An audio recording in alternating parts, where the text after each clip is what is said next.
Hello, we are on part 3 of this women scientist quilting monstrosity. So thank you for coming back. If you're new here, I'm making a women scientist quilt. Whoop whoop whoop for Women History Month. Yeehaw! Oh, I'm so tired. In part 1 of this series, I showed you what the quilt was going to look like. Last week, we finally cut out every single women scientist featured on this quilt. And today, we finally get to put it together. Next week, last week of March, we're gonna finish this bad boy off, and I'm so excited to see the finished product. But first, we gotta sew it all up. So, yeah, just sew. Let us sew today. I'm really tired. It took a lot out of me to cut all these pieces out. If we take a look at the design, each of the women scientists are basically like portraits on a wall. So I have cut out each of their portraits, and now it's time to frame them. So the first thing I'm going to be doing today and working on these things is sewing 2.5-inch strips of brown all the way around the outside to look like a picture frame. So let's do that. Let's frame these beautiful women. Not for a crime. Their only crime they committed was being awesome.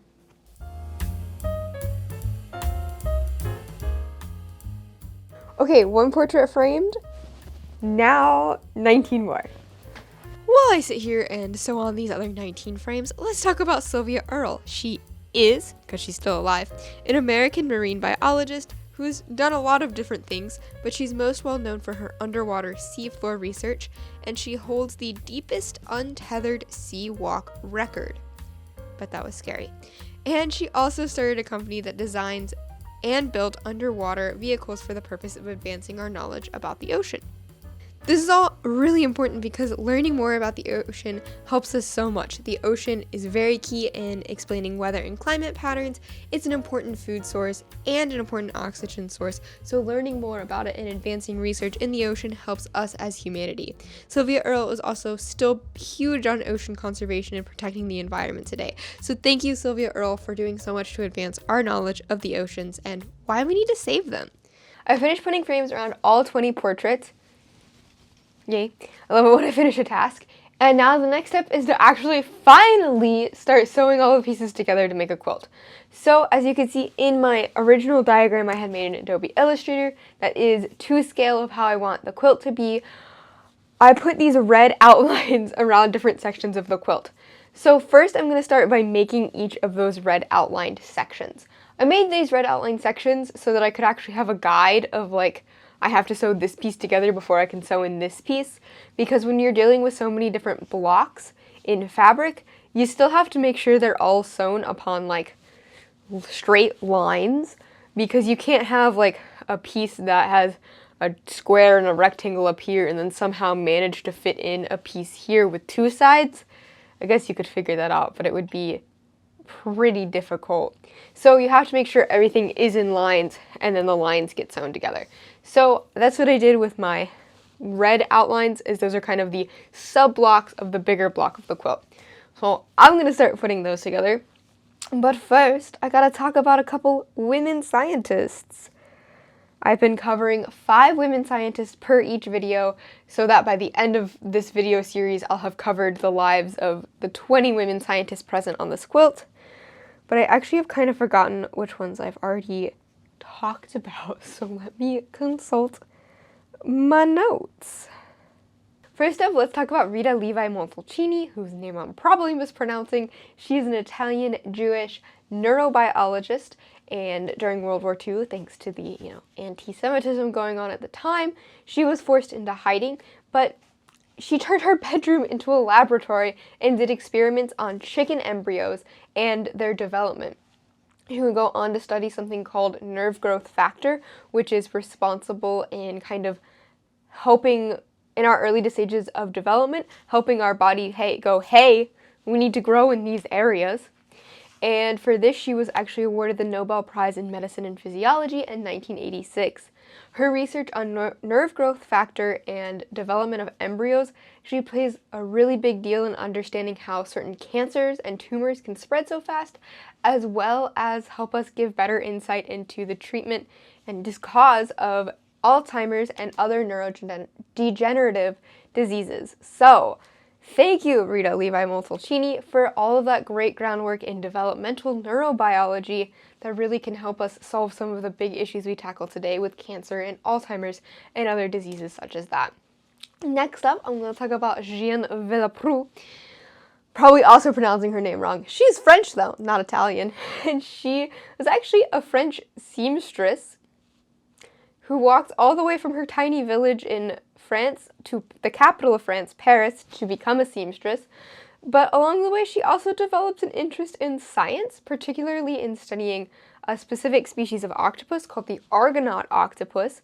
These guys were really weird because they, created the shell, and scientists didn't know any freaking thing about them. So, Jeanne Villepreux did what we would think would be normal today and decided, hey, I could collect these specimens live and hold them in glass tanks in my lab, thus inventing the aquarium. And she learned a lot about octopi along the way because she could actually study them live. And so we have her to thank for, today we study octopi and realize they're really freaking smart. And also, if you like aquariums, you'll love Jeanne Villepreux. So that's 2 out of 5 I'm going to feature in today's video, but to not front load you all with a bunch of women scientists talk, let's get to sewing.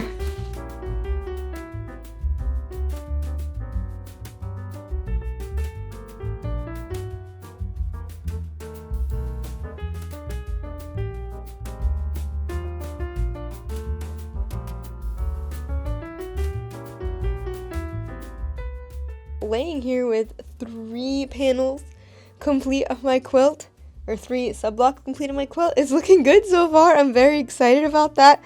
I just gotta keep chugging along, but for 3 panels you get information about 1 more women scientist. So I'm gonna talk real quick about Lise Meitner. Look, there she is on the quilt. Hi Lise Meitner, how you doing?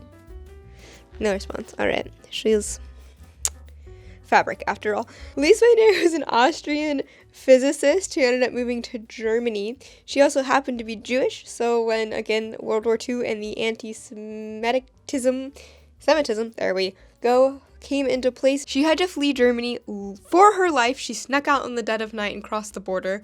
Most of her life's work was conducted in Germany, and this was on the subject of radioactivity. She noticed that the atoms she was studying seemed smaller than where they first started out, and she was kind of confused by this, leading to the discovery of nuclear fission, that atoms that were radioactive actually were splitting apart into smaller atoms. She discovered nuclear fission, but she had been exiled to Sweden by this point, so basically all of the recognition for that discovery went to her collaborator, and he would be the one who won the Nobel Prize for nuclear fission, not her or both of them. But we can remember her for being one of the discoverers of nuclear fission, and also thank her for, again, the entire field of radioactivity, nuclear physics, particle physics, and realizing that atoms could split apart. Thanks, Lise Meitner. Alright, time to go sew some more.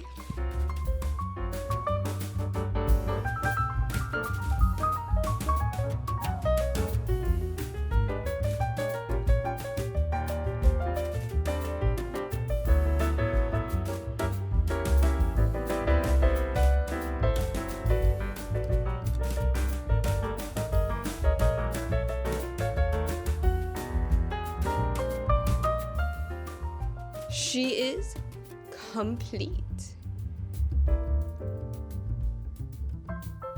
And by complete, I just mean all of the panels are sewn together. Obviously, I still have to actually turn it into a quilt because there's a whole other video about this coming up next week. But yes, the quilt is done. Let me see if I can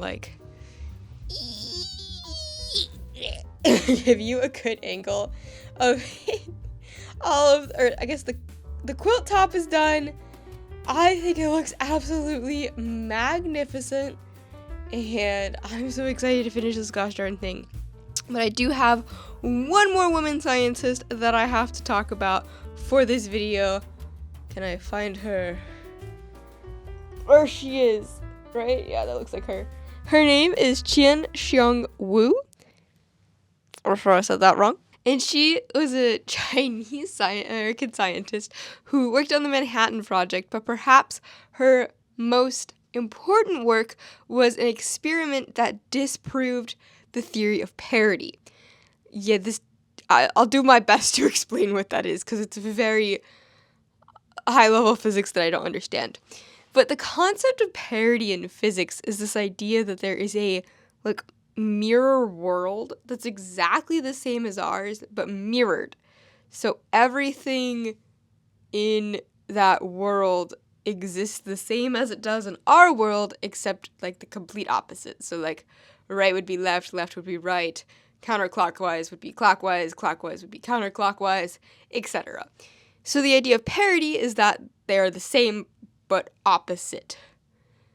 Scientists, specifically physicists, thought this applied to everything, that in a mirror world, everything would behave exactly the same as it did in the current world. Chien-Shiung Wu proved that wasn't true. In one of her experiments dealing with very tiny subatomic particles, she discovered that they behaved differently in the two different worlds and thus broke the law or the theory of the conservation of parity. While this does not affect us greatly at the high-level physics scale, this would be really similar if somebody today disproved the theory of gravity or parts of the periodic table. It would massively change how we understand science, and that's what Wu's experiment did, was massively disprove this fundamental theory that physicists held so dear. And then she was like, actually, no, that's not true. That's not how that works.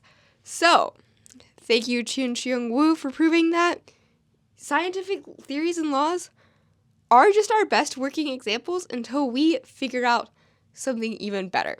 So, with that odd explanation of high-level physics, thank you all so much for watching this video. Please like it and subscribe. Stick around for next week's video where we will be finishing this monstrosity. I'm excited. Also, remember 31 Days of the Women Scientists is still going on everywhere, Instagram and YouTube, all the things.